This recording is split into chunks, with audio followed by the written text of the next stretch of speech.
I am the tofu golem. Please enjoy the video. You begin by confirming prerequisites and taking immediate action. Open all data sources and pick a master table with a stable, unique key. You must normalize date formats and text case now so joins won't fail later. Once done, create a small sample pivot to validate the key and check data types. This helps catch mismatches early. Make sure to document which field will link tables. That decision simplifies relationship direction and aggregation logic going forward. Now you build relationships inside the data model or Power Pivot and explain why. Relationships preserve granular row context, so multiple pivots share the same underlying calculations. You add tables to the model, define one-to-many links on the chosen key, and set cross-filter direction thoughtfully.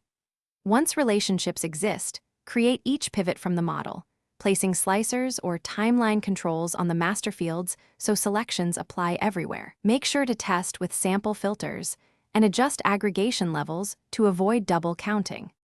Finish by syncing your pivots. Connect shared slicers or timelines to every pivot via report connections so user filters propagate.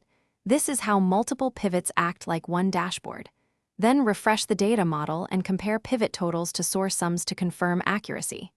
If something goes wrong, inspect the unique key for duplicates, re-examine relationship directions, and simplify measure logic to isolate the issue. Finally, document the relationship map so you or others can maintain the linked pivots reliably later. Thanks for watching. Consider subscribing if we helped you today.